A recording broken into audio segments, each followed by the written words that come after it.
Hey everyone, Ilya here. So welcome to a really special episode of That Thing I Did for a Year. This is our first live recording. So this was with Shivani, and we did it in the pit, or the Sanford Fleming atrium for the fancy talk-minded. This is kind of why there's going to be a little bit of echo and the occasional comment in the background, but also why we got to have an awesome Q&A. We were really excited to do this, and we hope to do more of it in the future. Enjoy.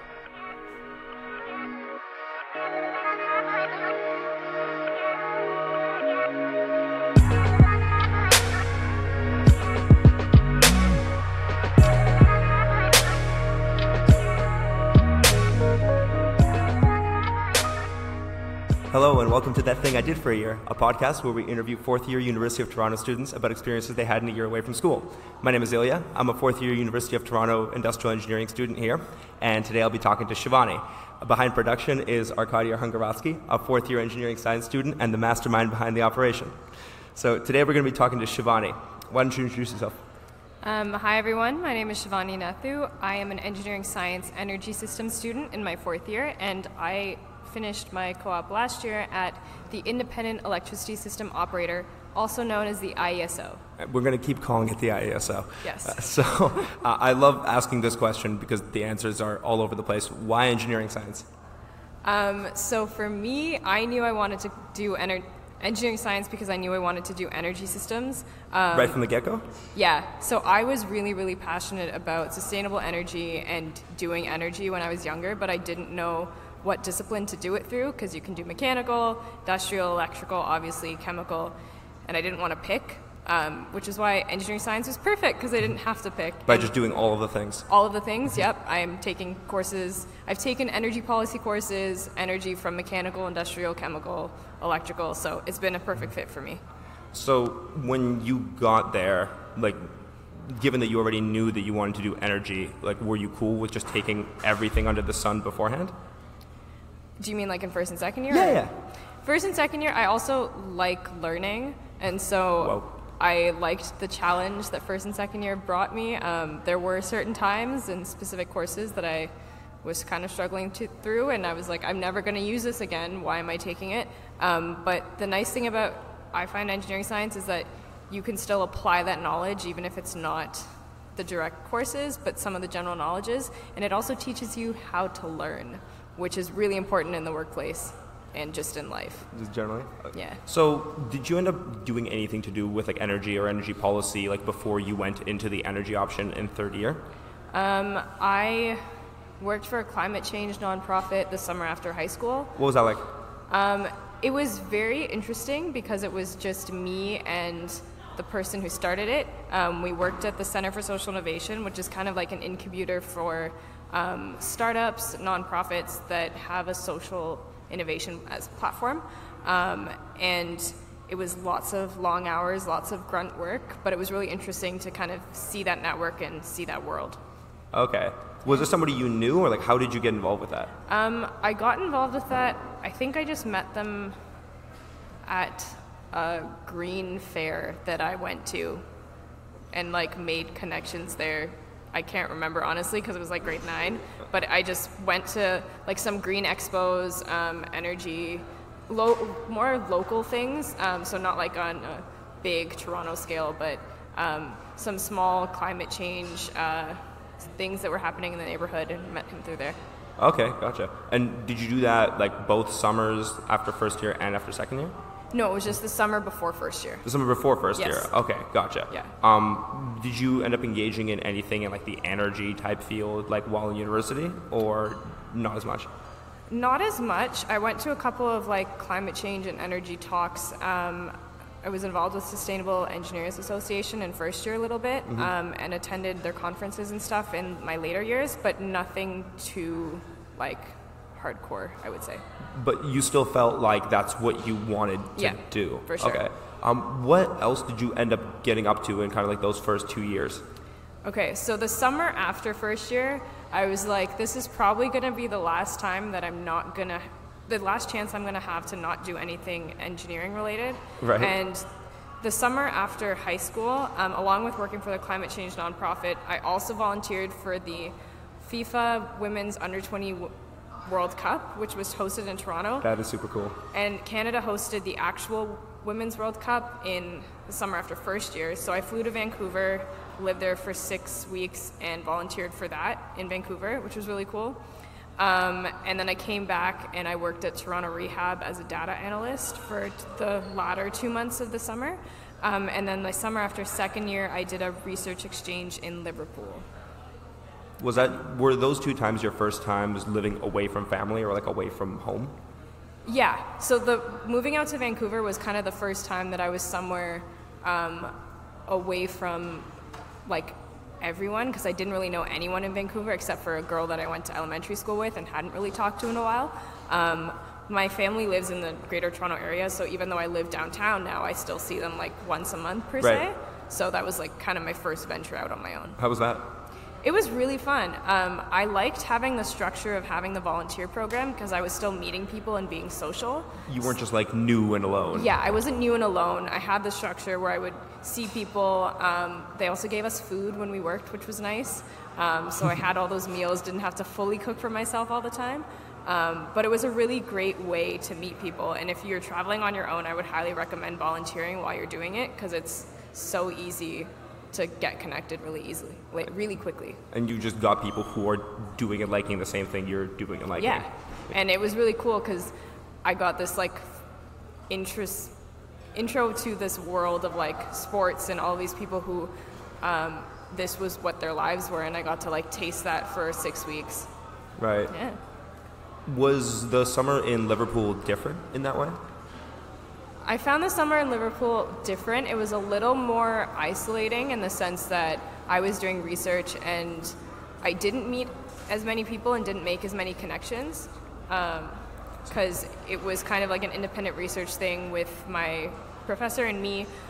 We lived in a house which had other University of Toronto students on exchange, so I made connections with them, but I didn't necessarily get the same perspective that I did in Vancouver. Why not? I think because I didn't push myself to join as many things and meet new people. It was just kind of like, these are the 5 people I'm with, and we're going to do all of these different things together. Whereas in Vancouver, because I didn't have anyone there with me from the start, I kind of had to force myself to get out of my comfort zone. Gotcha. What kind of research were you doing when you were in Liverpool? So I was there for I think 7 weeks, and it essentially ended up just being like a literature review of we were looking at the way curved glass shatters in response to explosions. So it was kind of a foray into reading the literature on glass shattering, essentially. Okay, so that seems like a really, really tight topic, but also whenever I hear about research, it seems like a very, very tight topic. What's like the nuance behind glass shattering? So the reason that we were looking at glass shattering and curved glass shattering was because, and I guess what I found interesting was the backstory. Scotland Yard and a lot of these other like police and high security buildings are now, because of architecture, they're having more curved structures. But there also could be attacks targeting them. So it was kind of like, we've never done research into looking at if they're stronger or weaker against like bombs, that kind of thing, which is why this was interesting. When we had done it, the field was really new, so there still wasn't a lot of existing research. Yeah. Enough for you to review literature for 7 weeks, though. Yeah. Definitely. Did you like kind of getting into a field that you had, I would imagine, never touched before and just going deep for 7 weeks? What I liked about it, and I was kind of pulling on my NSI experience, I essentially did like 2 weeks of learning essentially the theory behind how glass shatters and like how structures work and all of that, so that I could understand the papers, because academic papers are really, really full of jargon and hard to understand. Mm-hmm. And so I thought that was kind of cool, and I did like going in a certain depth, I would say, but one of the things that I didn't like as much was the pace at which things moved. I've heard research is slow in general, and also because it's Europe, everything in Europe is slower. So are they just more relaxed? Or? Yeah, they're definitely more relaxed than I would say we are here.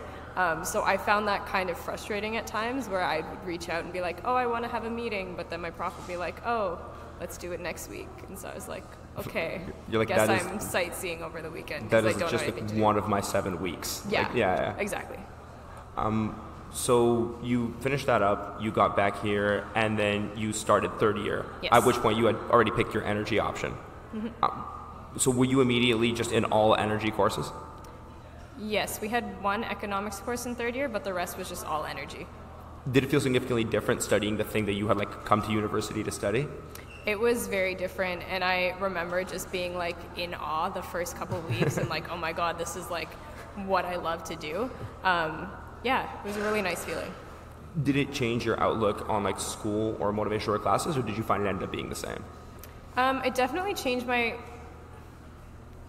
feelings towards classes and my feelings in classes, because in first and second year you don't necessarily see how the thing you're learning is going to relate to what you're doing, but in third year and also in fourth year, everything I'm taking I can actually see both how it's going to relate to me in the future, but how it relates to the workforce right now. Okay, and cool. like applications. So with that in mind, was PY like a foregone conclusion for you in terms of being able to apply your classes and whatnot to work? Yeah, so when I was looking at PUI, I knew that I wanted to do something that would let me get a better sense of what the energy sector looks like. I was also open to environmental sector because I wasn't sure if I wanted to do energy or environment, but I think I applied to like 10 jobs in the first semester because I only wanted to do very specific things. I would have rather just done school and then graduated than do something that I wasn't interested in. Okay, so you didn't find that like the idea of just work experience generally was what you were looking for. You wanted to see like your sector. Yeah. Okay. So was that the only criteria that was on your mind when you were looking for jobs? Yeah, I think so. It was my sector and then also things that I would find interesting when I was actually choosing my job. So I applied to a number of different places, including so there's kind of 3 sectors within the energy sector. There's transmission, which is like Hydro One. There's distribution, like Toronto Hydro, and then there's the generation side of things.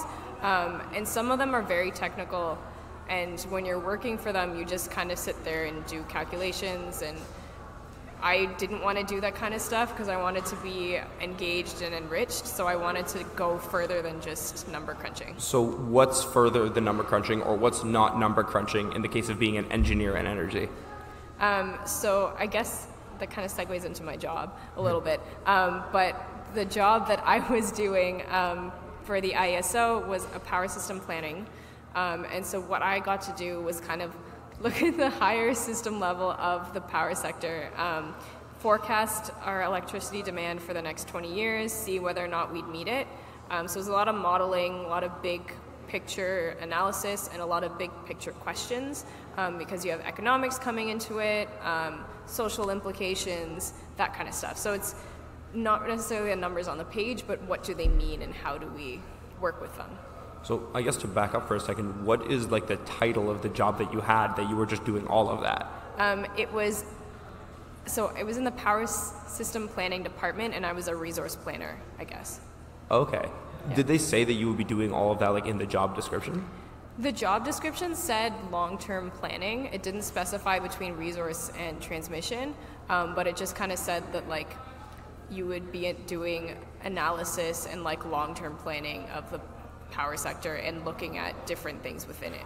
So just to back up, because I don't know what this means, what Yes. does transmission mean in the context of just energy? Yeah, transmission is the wires that transport electricity. And that's different from distribution? Transmission is the high voltage ones, so they're the really tall towers. And distribution is the stuff that goes around houses, the shorter towers. Okay. So if it looks like a giant man, that's the transmission.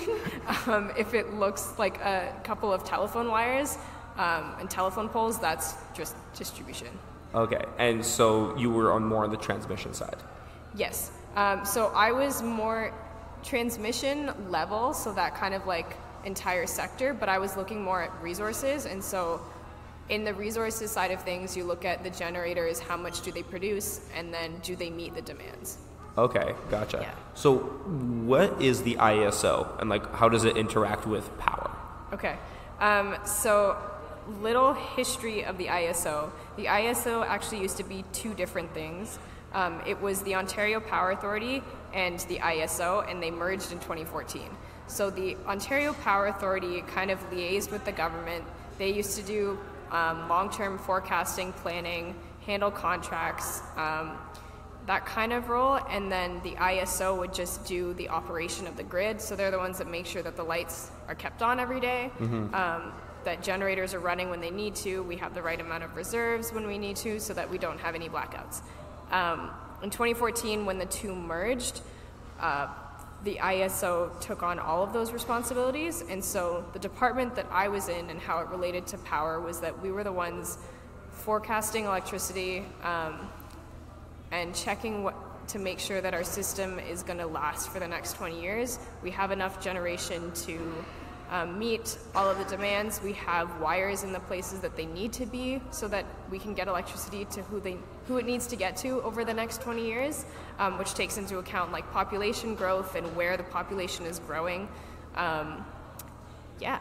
Okay, so that's where it's at now. Yes. Is it a private organization or is it entirely a part of the government? It is a crown corporation, which means that it's attached to the government, but it's not really attached to the government. Like, it has independence, but the government still like oversees it in a way. Okay, gotcha. So would you say like you were working for the government? Would you say like it was like public sector work? Yeah. Okay, gotcha. Yeah. Where is it? It's in Toronto? Where are you working? So there's two offices. The one that was formerly the ISO, so we call it like Legacy ISO, it was out in Oakville, Mississauga, but the place that I worked was down in the financial district. Okay, which is like downtown Toronto. Yeah. What were your first few days on the job like? My first few days on the job were a lot of reading, essentially what was happening in the sector, reading about how the market worked, how electricity market worked, how our electricity market was going to look in the next 20 years, and how essentially what our forecasts for the next 20 years are. I also sat in a lot of meetings that my supervisor had with people from the government as well as people from, I guess, the organization, just listening to what was going on. Okay. Yeah. When did you feel like you started doing work? Like work? The next week. And I say that because, so I was a huge energy nerd, and a lot of the things that were going on in the energy sector I knew already because I had attended like the talks or read up on it beforehand. So my learning curve was a lot shorter than other people. And the next week I had started doing the forecasting and stuff like that, with the previous intern kind of mentoring me and showing me how things worked. So was this the person who had already been there for 12 months? Yes. Yeah. Okay.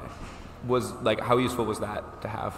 It was very useful to have someone showing me what to do, especially because there's a lot of so the way that our kind of group worked is that everyone in the group had a specific role that they had been doing for a really, really long time. So they were the expert in that. But if they were on vacation or if they were away, that knowledge kind of left with them. Okay.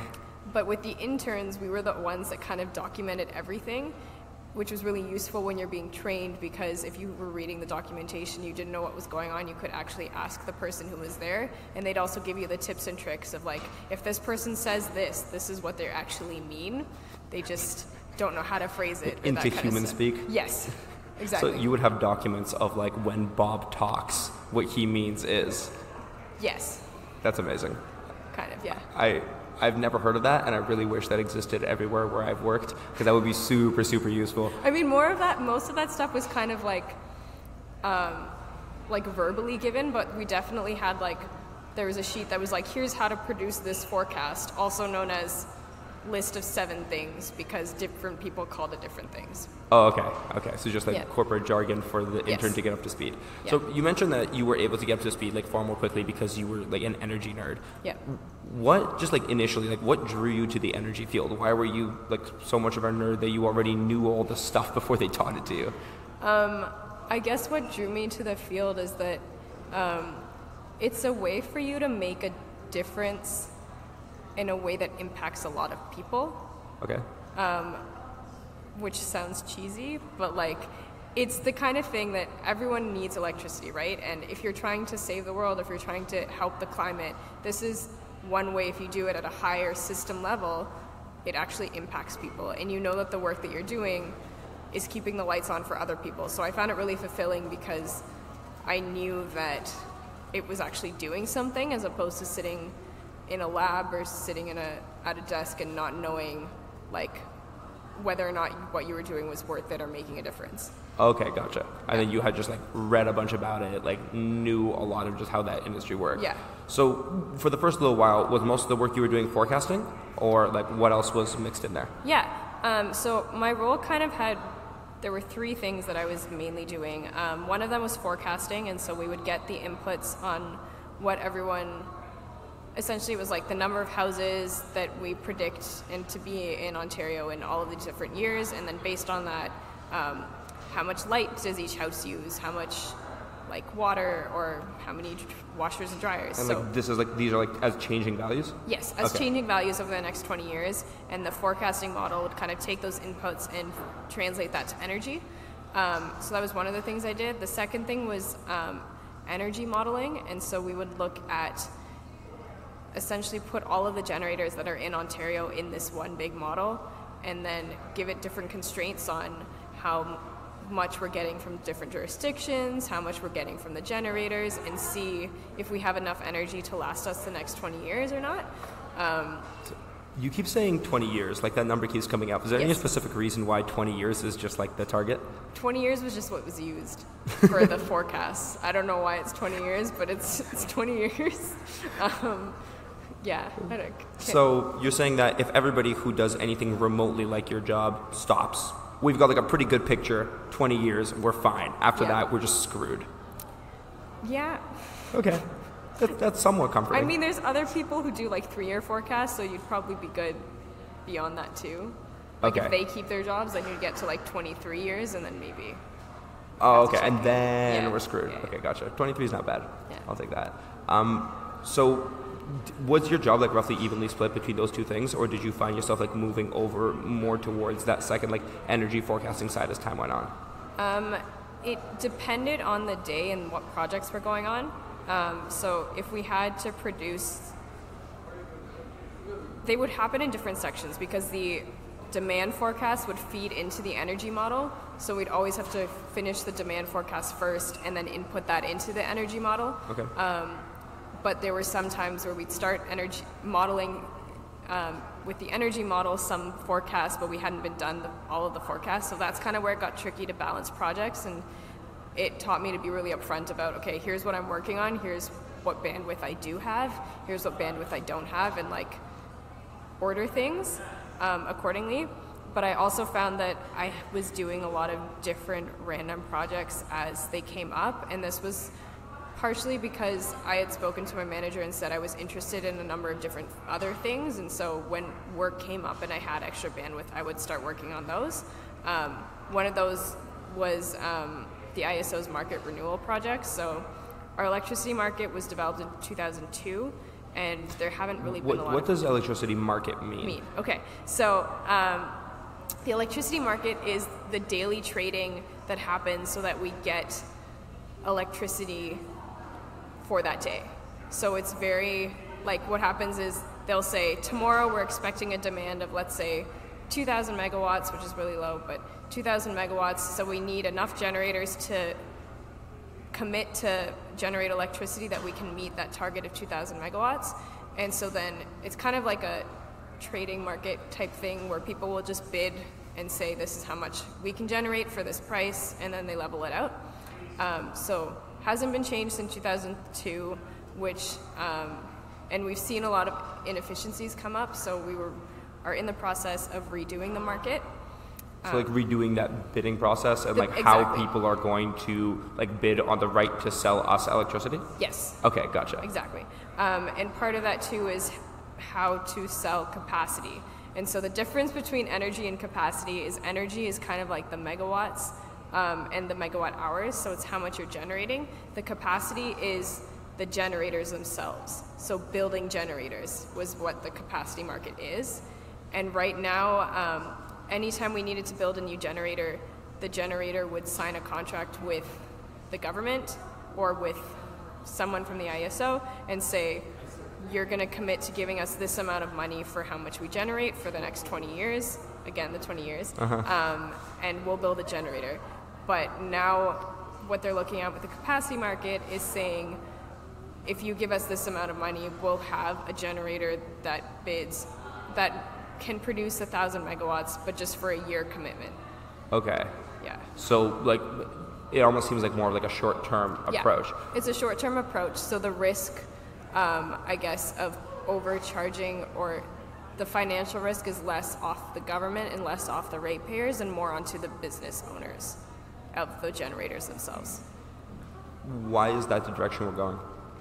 So we have had a problem in the past of inflated electricity rates, which partially is due to the fact that we've committed to pay generators expensive prices for their electricity when their electricity has not necessarily been worth that much in real time. Okay, gotcha. So we've just committed that to make sure that we have the energy in the first place? Exactly. Okay, gotcha. So what did it mean for you to be working on the market? So for me, what I was doing was essentially creating briefing notes and just getting information about how other people did this and then presenting that to directors, VPs in our company, and saying, like, to help you inform your decision, here are some things that other people are doing. So it was a lot of research, a lot of data collecting, but it also meant that I got to present in front of a lot of cool people about, I guess, other jurisdictions, and then I became somehow the expert in other jurisdictions. When we had questions about, like, what does New York do, what does New England do, I would get pulled in on things. You would just, like, know what energy markets look like everywhere else? Yeah. Okay. So when you were talking about, like, projects coming up and, like, being an expert in the organization, what does that actually look like? Like, how do projects come up, and where is your work going? Who's looking at it? So it really depends on the scale of the project. With the capacity market, there were a lot of separate... so the capacity market had a lot of different work streams, and so sometimes the work streams would have different groups of people working on it, and when they needed someone from the planning department to give input on it, I would sometimes get pulled in on that. So it was essentially the market renewal team, which was not based in Toronto, they were based in Mississauga, when they came to our department, getting pulled in on that. So I guess it was mostly going towards their team, but we'd also get requests from the government at different times, the public as well, depending on what the nature of the request was, as well as other places in the organization. Okay, gotcha. So it sounds like you guys were, like, people, like, knowledge workers primarily. Okay. That's one of the functions of the group, yeah. Did you like it? I really liked it. What I liked about it was the fact that I got a high-level view of Ontario's market, the amount of electricity we use, but then also the generators we have, but also I was able to get a view on the other markets as well. Specifically because of that project you ended up doing? Because of the project, yeah. And I was also able to do a lot of cool things. I found that if I had a question, everyone was really open and would answer my question and sit down and explain it to me. It wasn't like, oh, here, read this, but we would have a conversation, and if I said, oh, why isn't it done this way, they would say, oh, that's a good idea, or here's the reasons why. So I found everyone was really, really open and to having discussions. And I also liked it because I was given a lot of freedom to grow and try new things. And if there was a model, some of the models I made changes to the efficiencies and, like, how the code was structured, and I was able to do that on my own initiative, and it was implemented moving forward. So, yeah. Was your team mostly engineers? It was a mix of people. So we had a lot of engineers, but we also had people who had done finance, economics. There was someone who had done marketing before coming in. And so it was really a mishmash of people, and we also interacted with a lot of other people who weren't engineers. For example, the legal team, the regulatory affairs teams, who was mostly people who had done, like, law and policy. Yeah. Was it as you expected it to be? Like, both in terms of team structure and in terms of, like, how the work was? I think it was a lot freer than I initially thought it would be. I thought there would be a little bit more structure, but I found that I ended up liking the amount of structure that it had more than what I thought it would look like. And in terms of the work, I would say, again, I was doing more than I thought I would, but in a good way. Did you end up working like more than standard 40? No, I worked 40 hours. Okay, so you like were busier in those 40 hours, Yes. but you were never like had to like do nights or anything Yeah. like that. Okay. Did you end up actually applying stuff from school? Yes and no. Okay. There were certain things, so energy policy, stuff like that. I would say that I applied things and it helped me have a deeper understanding of the work that I was doing, but there were other people who I worked with who were industrial engineers on PUI as well, who didn't have the same background but were able to do the same amount of work. So I think it just helped me have a deeper understanding, and I applied it, but it wasn't necessarily necessary for the job, if that makes sense. Yeah, right. It was just, what do you think was necessary for the job? This is one of the, when you go on your PUI, depending on the jobs, and I've had this conversation with a lot of people, you don't actually use a lot of what you learn in school. Okay. Because most of you come in and you have 3 years of engineering school, they're not expecting you to be experts on the topic.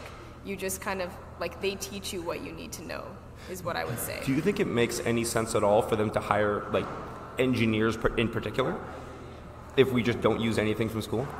I think the first principles and the engineering way of thinking is necessary. And as I said, I did use, some of the stuff, and also, the math that you learn, and the coding. I definitely use my coding's background. Part of that, I didn't have to, but I was working with really large Excel spreadsheets with 87,000 rows. And so anytime anytime you try and do a function in it, it would just freeze and take half an hour to process it. So I got really tired of doing that. So I would just write a script in Python to use what I needed to do in the Excel. So I use coding and I use math and other the principles behind it. So I think it does make sense to hire engineers just because you get that experience. Okay, that makes sense. You mentioned that you liked it a lot overall. You liked the freedom and you liked the actual stuff that you worked on and the high level understanding. What didn't you like? I think one of the things that was frustrating at times was how much freedom I got, in the sense that I was kind of treated like any other employee. And in the first little bit, before you figure out the work culture and before you figure out how to handle different people, it can be very frustrating when 7 people are asking you to do things by tomorrow, but you can't get 7 things done by tomorrow. Right. So kind of learning how to navigate that was a little bit tough at the beginning. And that's what I think I didn't like as much. But once I had connected to the mentors, and kind of talked it out with the past interns and stuff like that, then I was able to kind of find my footing, I would say. Was the biggest shift there understanding new expectations or being able to talk better to your coworkers? What was it that made that shift? I think it was both.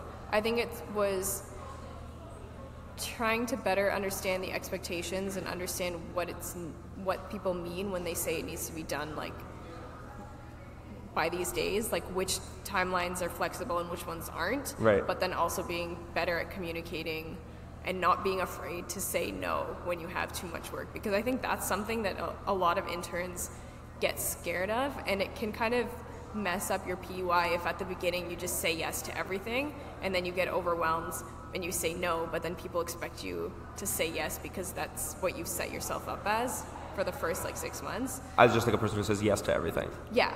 And so they're oh, this person can do it because they always do everything. So if you make sure and very clear, these are the boundaries I have, but these are the reasons why. So not just necessarily saying, oh, I can't do that project, but saying I can't do that project because I have these other 4 things on my plate, but once I finish these, I can help you out with yours, and touching base. I think that's really important.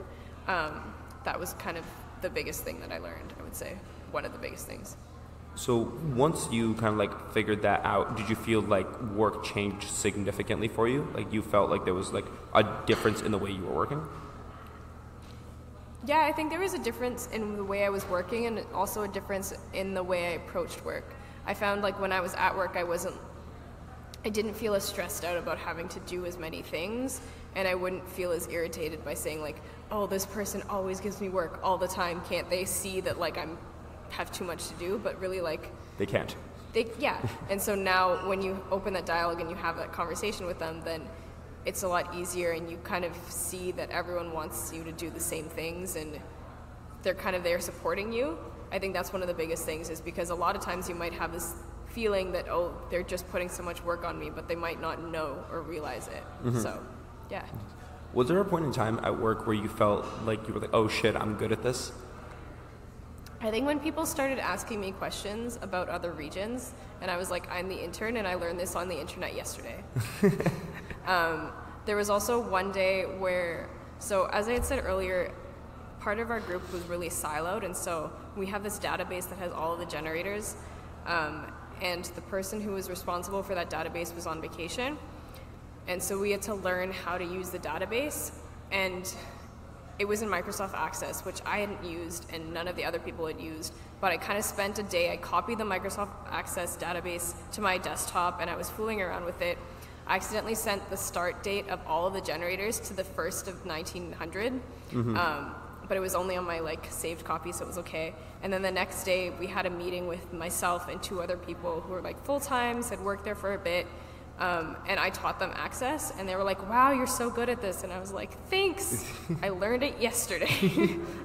So that was kind of, for me, really eye-opening. And it also, I think it's a generational shift, or it might be like an engineering thing here, but I found that if I didn't know something, I was so much quicker to just like Google it and learn it myself, whereas I found that a lot of my coworkers would try and find manuals or just ask other people in the office and keep asking until someone knew it, whereas I was more willing to just kind of like figure it out. Yeah, and I found that made me very valuable. Had you ever found that difference between you and, like, say, your parents in terms of using things like phones? Yeah. Okay, because that feels like one of those things that just applies generally, not just in engineering jobs. Yeah. Did you ever feel like any like downsides or like upsides people don't talk about with respect to working at like a government job? So what I found interesting was it didn't necessarily feel like a government job because we were a crown corporation, so we were kind of like a step away from it. It sounds way fancier. It sounds way fancier, but it also meant there wasn't as much red tape in terms of what we were doing, and I found like I was freer to explore things, and I had talked to some people who shared similar thoughts. It was nice to come in, like know that I was doing my dedicated 8 hours, so to speak, and I wouldn't be required to do longer than that. Although some people did, it wasn't like an expectation that you would stay there for longer. So yeah, I think I found it overall pretty interesting and kind of like it felt safe, if that makes sense. Mm-hmm. Yeah, that makes sense. What were the last little while of being on the job like in terms of just like let's say like the last month? The last month was mostly transitioning the new intern. So now you were the expert. Yeah. No, I was the expert trying to like show her how to do things, make sure that she could get on her feet and do everything that I was doing without my help being there. But I also found that there was a period of time where people would be like trying to ask me as many questions before I left. So it was... They were like keenly aware that you were leaving? Yeah. And they're like, can you finish this before you go? Can you finish this before you go? So it was a bit of a... At times I felt stretched because I was like, I need to finish these projects, but I also have to make sure that she knows what she's doing so that she can continue these projects, and it was a little bit confusing and weird, but yeah, made it through. Made it through. You were working in Toronto, so like you kind of stayed. Did you stay living at the same place that you were living? No, so I was living, I actually moved back home to Markham for 3 months, and I hated it because I was commuting from Markham downtown, And in the mornings it would be like an hour, but in the evenings it would be like an hour and a half, an hour and 45 minutes, because I would take a different route. I wouldn't take the GO train. And the other thing was I was also part of the UTSU at the time, and so I would come to campus, work until like 7:30 or 8. Then I would get home and it would be like 9:30, 10. I'd unwind from the day, go to sleep, and then have to get up at 6 again. And I also found it really isolating because Markham's in the middle of nowhere. It's north of somewhere. It's north, but a lot of like my friends and my social life was downtown. So after 3 months of doing that, I moved back downtown. Okay. So you mentioned that you had, you spent time with the UTSU and you actually was that like a very conscious decision for you to stay involved on campus? I wouldn't say it was a conscious decision to stay involved on campus. It was a separate, I was thinking between 2 PUIs, and one of them was in Mississauga and one of them was downtown, and so I made that decision independent of like my extracurriculars, but I had said that if I was going to school in Toronto, I would still stay involved, I guess. Okay. Why was that? Was it just based on like what you could actually do based on commuting and whatnot? Yeah. Okay, gotcha. So you left your job like a month earlier than I guess like a 16-monther normally would. Yes. Why was that? So I am currently the president of the Engineering Society, and I wanted some time off to get myself settled into the role of president before school started. And I started my job the Monday after exams finished, and so I never really had like a break or just time to like figure out my life. Wow. So I was like, I'm gonna take this like month off, I'm gonna go on a little vacation, but I'm also just gonna like figure myself out before 4th year. Do you think it helped? It definitely helped. Okay. Yeah. What did that look like? Was it just like reading NSHOC documents and so on and so forth? It was reading NSHOC documents a little bit, but I would just come to the Engineering Society like a couple hours every day and just sit there and do work and like dedicated work, but then I also had my evenings to like relax and unwind with people. So it wasn't, because I think when I was doing effectively 2 jobs with being my PUI and being president at the same time over the summer, I wouldn't have that time during the days and weeks to like relax and unwind. But once August came, I did, so it was nice. I'd like it on the record that Benjamin Moorhead doesn't know how to read. You can ask him about it. So what was coming back to school like? Coming back to school was interesting. So again, because I really liked my courses, I found it was fine in that sense, but the first midterms after you're back at school and your first set of exams are really hard because you forget how to study, and like... But you did all that learning for the next day stuff.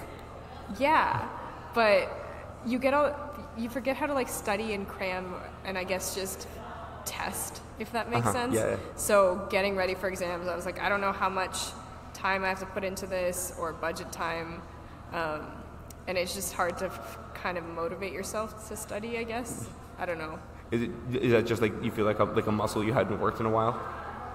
Yeah, I guess. It was just weird, like coming up with those study habits again, because I also found at work, once those 5 hours are done, you leave, and then you don't have to think about that at all, and you're on to your next thing. Whereas school, you always have school in the back of your mind. So, Gotcha. And there's no defined like times for when you're doing what, which I now have built in, because I was finding it really difficult at the beginning to kind of balance when I'm doing NSHOC and when I'm doing schoolwork.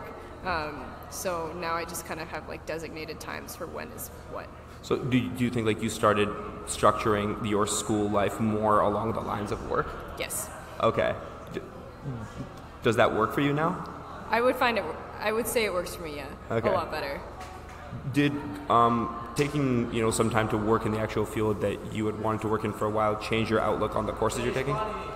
I wouldn't say that they changed my outlook on the courses so much, because when I was taking my courses, I made a list of like 6 or 7 that I could take in each semester, because not that I was going to take 6 or 7, but it's very hard to schedule courses in your later years when all of them are technical electives I Sure. found, because a lot of them will conflict with each other. So I just had a list of like 7 or 8 that I'd be interested in. And those I had picked out before going to work. But I definitely do see their applications in a different light after seeing how, like, let's say the thing that I'm studying was used in the field. Okay. Did taking that time to work in industry change at all, like what you want to do after school? Yeah. So when I came into university, I actually thought I was going to do research. And then after my research exchange in second year, I discovered I didn't like research because it was way too technical and way too slow. And my job was really like high level, I would say, and big picture. So it helped me see that I really liked that.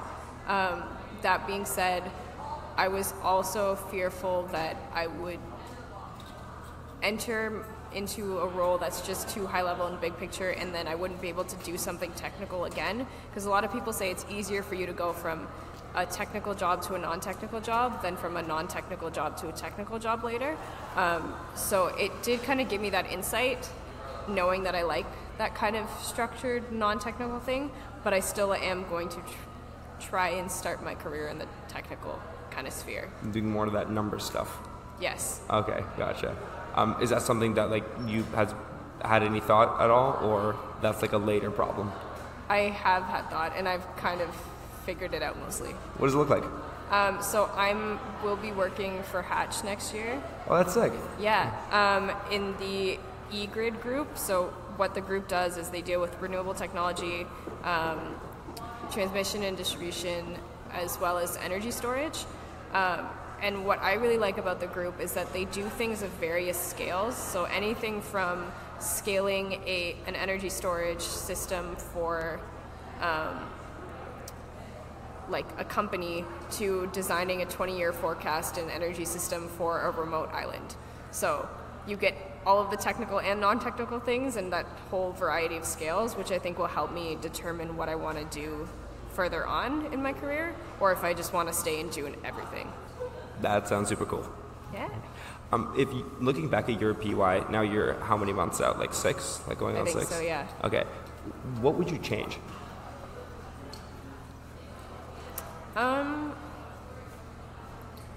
I think I would start asking for more and like having those conversations about what I can and can't do earlier, because I found there was a portion of my time where I was just stressed out about doing a whole bunch of different things, and I could have pushed those, I could have extended it, and made the work that I was doing more enjoyable. And so I think that's what I would have done. Other than that, nothing too much. Big fan? Yeah. Right. Well, Shivani, we're going to keep talking after this, but for the purpose of recording, thank you for talking to us. If people want to reach out to you, if they want to talk to you about anything that they've heard today, or they just need your sage advice about all kinds of things, where could they find you, or how could they reach you? You can find me on Facebook and on LinkedIn as Shivani Nathoo. Okay, yeah. We'll link that. Yeah. Sweet. All right. This has been That Thing I Did for a Year. Thank you, Shivani. We'll see you next week. Thanks,